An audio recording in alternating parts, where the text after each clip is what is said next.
6월 1일 지방선거 이제 얼마 안 남았죠. 오늘이 4월 12일이니까 뭐 한 달 조금 더 남았어요. 대진표가 속속 좀 정해질 것 같기도 한데요. 안진용 기자님. 네, 서울시장에는 오세훈 후보, 부산시장에는 박형준 후보, 그리고 경북도지사에는 이철우 후보 공천이 어제 확정이 됐는데요. 세 후보 모두 현직 광역단체장이라는 공통점이 있습니다. 이 중 오세훈 시장 같은 경우는 경선 없이 사실상 전략 공천을 통해 본선으로 직행하게 됐고요. 그리고 오늘 이 경기지사 후보 경선 같은 경우는 김은혜 의원, 유승민 전 의원의 2파전으로 치러지는 것으로 결정이 됐습니다. 네. 그래서 국민의힘은 총 14개 지역에서 단수 공천이나 경선 후보를 확정했는데 아직 한 곳이 남아 있습니다. 이 한 곳이 어디냐? 바로 대구시장 경선 일정인데요. 여기에는 홍준표 의원과 김재원 전 의원 그리고 유경아 변호사까지 출마 선언을 하면서 지금 굉장히 많은 관심을 갖고 있는데 향후 어떤 식으로 결정이 될지 추후 다시 일정을 논의할 계획이라고 합니다. 네. 그리고 국민의힘 경기지사도 역시 지금 정해지지 않았어요. 뭐 김은혜 의원, 유승민 전 의원 2파전. 네. 그런데 지금 이 오세훈 시장은 서울시장 공천이 확정됐어요. 앞서 뭐 몇 군데 다 정해졌습니다만. 이 오세훈 시장과 이 눈도장을 좀 찍으려고 지금 다들 난리라고 하는데요. 관련 영상 좀 보시고 이어가 보도록 하겠습니다. 오 시장님 뵙고 같이 이제 아침 식사를 간단하게 하면서 정말 많은 이야기를 나눴습니다. 결론적으로 말씀을 드리면 교통 문제 가장 경기도와 서울시 협력이 필요한 부분이고 특히 GTX 지하철 광역버스 이거는 앞으로 긴밀하게 협력을 하기로 했다는 말씀. 오세훈 시장님과는 23년째 인연이고요. 제가 제 입으로 원팀이라고 강조 안 해도 이미 오세훈 시장과 제 관계는 아주 돈독해 왔고. 허주연 변호사님, 유승민 전 의원 지금 얘기를 쭉 들어보면 오세훈 시장과의 인연을 상당히 강조하는 것 같아요. 그럴 수밖에 없는 게요. 경기도와 서울은 사실상 같은 생활권이에요. 경기도에 거주하시는 분들, 서울로 출퇴근하시는 분들 정말 많고요. 반대의 경우도 그렇고 서울의 집값은 경기도의 집값에 바로 영향을 미칠 수밖에 없습니다. 그만큼 주택 문제, 교통망 구축 문제 이게 경기도와 서울이 긴밀하게 협력을 할 수밖에 없는 상황이에요. 그렇기 때문에 서울시장과 제일 협력을 잘할 수 있는 사람이 바로 다 유승민이다. 이렇게 강조를 하는 것으로 보여요. 유승민 전 의원 어제 서울시청에서 오세훈 서울시장과 비공개 조찬 만남을 갔고요. 제가 말씀드렸던 양지역의 최대 현안인 교통과 주택 문제를 긴밀히 협력하기로 했다 이렇게 밝혔는데요. 네. 그러면서 두 사람이 23년째 인연이어서 원팀을 강조하지 않아도 아주 돈독한 사이다라고 하면서 오랜 그 사이를 강조를 했습니다. SNS에 글도 올리기도 했어요. 그 서울시 공공자전거 따릉이 이게 굉장히 괜찮게 지금 성공적인 사업으로 평가받잖아요. 네. 이걸 또 경기도에 도입을 하겠다 이렇게 밝힌 겁니다. 그래서 네. 유승민, 오세훈 콜라보다 이런 글을 남기기도 했습니다.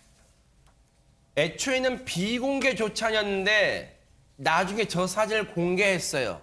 이유가 뭘까요? 공개하는 게 상당히 도움이 된다고 판단을 했을 거라는 생각이 듭니다. 자, 비공개 조찬했다는 걸 소문을 들었겠죠? 누가요? 바로 이 사람이요. 관련 영상 보시고 이어가 보도록 하겠습니다. 제가 경기도지사로 당선된다면 경기도가 지원하는 시민단체 사업에 대한 전수조사에 들어갈 것입니다.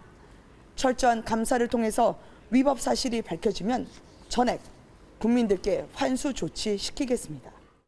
윤석열 대통령, 오세훈 서울시장, 김은혜 경기도지사가 국민의 혈세를 지키는 혈세 지킴이 남매가 되겠습니다. 국가에 기생하는 이권 카르텔을 혁파하는 경기도의 철의 여인이 되겠습니다. 감사합니다. 박성배 변호사님, 유승민 전 의원은 비공개로 조찬을 했는데 그러면 그 소식을 전해 듣고 김은혜 의원 혹시 점심 먹었어요?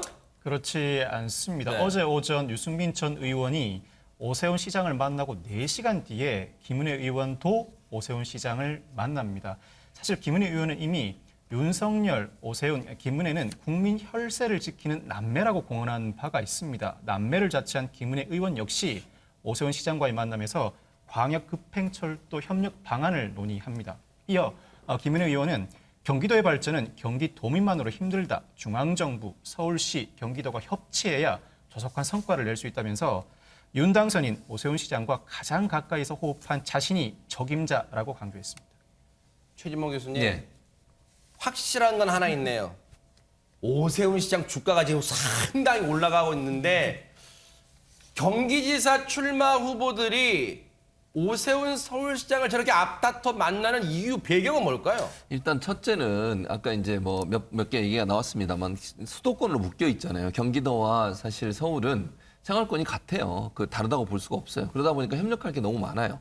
협력이 잘 된다고 하는 것은 본인이 도지사가 되고 나면 서울과 협력을 잘해서 필요한 부분들에 대한 뭐 인프라 구축 잘하겠다. 이런 걸 보여주는 건 첫째 목적인데 그것뿐만 아니라 정치적으로 해석을 해보면 저는 이렇게 생각해요.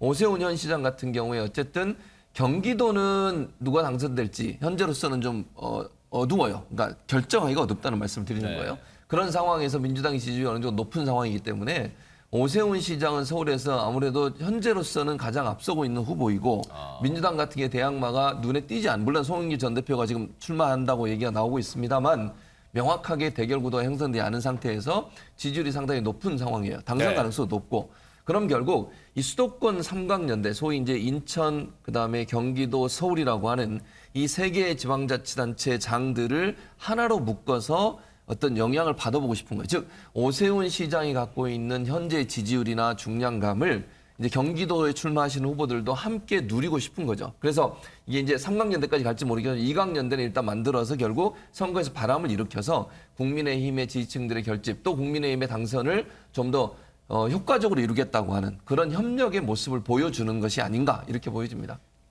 화면 하단에 제목이 재밌네요. 오심. 무슨 심판 오심이 아니라 오세훈의 마음. 아, 오심. 오심 구해 나선 유승민, 김은혜. 야, 나에게 오심. 야, 이런 것도 재밌네. 나에게 오심. 아, 오심을 누가 잘 빼앗을까요? 그 치열한 쟁탈전 볼만할 것 같은데. 안진용 기자님, 이제 국민의힘 경기지사 이 당내 경선 막 후끈해질 것 같은데 지금 여론조사의 지금 상황은 어떨지도 궁금해요. 네, 조사기관 모노리서치에서 지난 4월 8일과 9일 양일간 경기도에 거주하는 성인 남녀 1000여 명을 대상으로 경기지사 선거에 출마에 거론되는 인물 중 누구를 지지하냐라는 질문을 던졌습니다. 그 결과가 나온 건데요. 네. 김은혜 의원이 17.6%의 지지를 얻어서 1위입니다. 14.6%의 유승민 전 의원, 13.7%의 김동연 전 부총리를 오차 범위 내에서 앞서고 있는 것으로 나타났습니다. 아하. 하지만 이 응답자를요, 국민의힘 지지층으로 좁혔을 경우는 김은혜 의원이 40.8%로 23.5%를 기록한 유승민 전 의원을 17.3%포인트 차이로 크게 앞서기도 했습니다. 하지만 이 선거라는 게 국민의힘 지지층만으로 진행되는 게 아니거든요. 전체 응답자를 대상으로 한 이 조사에서는요. 국민의힘 내 후보 적합도 조사를 벌였더니 유승민 전 의원이 32.8%로 23% 얻은 김의원 의원보다 9.8%포인트 오히려 높게 나왔습니다. 권상희 평론가님, 유승민 전 의원 입장에서는 안심할 수는 없는 입장 같아요. 그리고 어찌 보면 또 기분이 썩 좋지는 않을 것 같아요, 지금. 그렇죠. 김은혜 의원 같은 경우는 지금 초선 의원이죠. 네.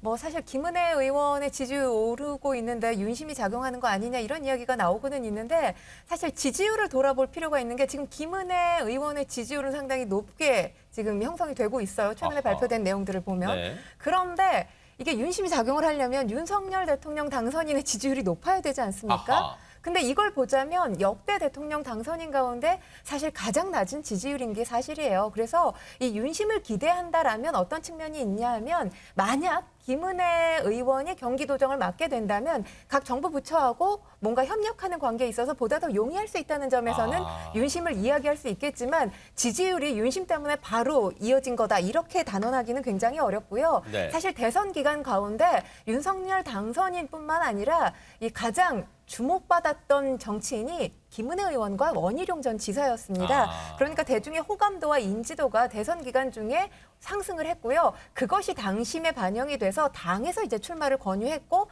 본인이 출마하겠다고 출사표를 밝혔기 때문에 본인 개인의 경쟁력으로 저는 지지율이 지금 상승하고 있는 게 아닌가라는 생각을 합니다. 네.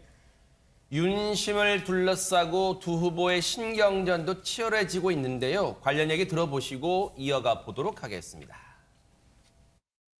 보통 이제 윤심이라고 이야기를 예. 한다면 대변인을 처음부터 경기지사에 내보내기 위해서 맡기지는 않았겠죠. 현실적으로 당선인요.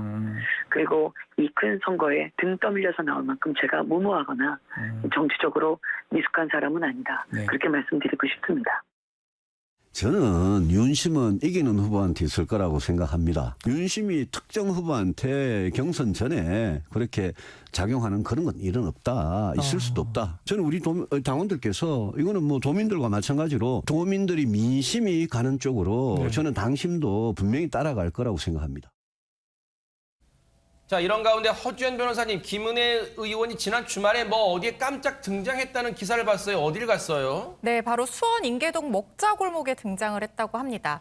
수원 인계동 먹자골목 어떤 곳이냐면요. 굉장히 밤 늦게까지 뭐 식당, 술집, 카페 등이 영업을 하고 사람들이 굉장히 많이 모이는 번화가예요. 와, 인증샷 내네, 인증샷. 네. 12시 14분이라고 적힌 저 인증샷을 보인 건데 이제 12시까지 영업을 하는데 한꺼번에 진짜 많네, 사람. 네, 쏟아져 나오는 저 장면을 자영업자 실태를 확인하기 위해서 갔다라고 얘기하면서 사진을 올린 겁니다. 왜냐하면요, 사실 이제 자영업자들이 제일 힘든 게 코로나 시국에서 방역 정책이 1시간, 2시간씩 영업 시간을 찔끔찔끔 늘리는 게 과연 실효성이 있느냐 이런 얘기들을 했었거든요. 그걸 얘기를 하면서 김은혜 의원이 대출 잔액이 7천만 원 남은 우동 가게 사장님을 언급을 했어요. 그러면서 이른바 제가 말씀드린 이 방역 정책이 살라미 방역이라고도 불리는데 네. 이걸로 희망 고문을 하고 있다. 그래서 그동안 억압받은 국민들의 일상을 되돌려드리기 위해서 24시간 영업의 자유를 보장하겠다고 약속을 했습니다. 아하, 그런 뜻이 있었군요. 무슨 배고파서 뭐 먹으러 간 게 아니라 그런 지금 실태를 파악하러 간 거예요. 근데 권상희 평론가님, 김은혜 의원이 먹자골목 방문한 거 보니까 일각에서는 어떤 장면이 막 연상된다 이런 분들이 있어요. 그렇죠. 그 장면을 벤치마킹 했을 가능성도 있어 보이는데요. 윤석열 당선인이 이 지난해 11월 25일이죠. 그러니까 대선 기간 가운데 한밤중에 이준석 대표하고 이곳을 찾았습니다. 바로 신림역 먹자골목을 찾았던 건데요. 이때 청년들이랑 셀카 찍기도 하고 악수 나누기도 하고 또 야식으로 신림동 하면 가장 그 명물이라고 할 수 있죠. 순대를 먹기도 했었습니다. 네. 김은혜 의원 이번에 이 수원 인계동 먹자골목 깜짝 방문해서 이 자영업자 민심을 살핀 건데 사실 정치인들 100마디 말보다 한번 민심 행보하는 것이 훨씬 더 좋은 효과를 가지고 온다는 것. 뭐 김은혜 의원 모를 리가 없지요. 아하. 그리고 중요한 게 우리가 지금 가가호 방문해서 민심을 살필 수가 없잖아요. 친근한 이미지를 주기 위해서 지금 정치인들이 많이 가는 곳, 항상 가는 곳이 시장 아니면 뭐 먹자골목 그러네요. 이런 곳에 가면 민심의 이야기를 듣고 소통이 가능하기 때문에 이 행보를 택한 게 아닌가 싶습니다. 그럴 수 있겠군요.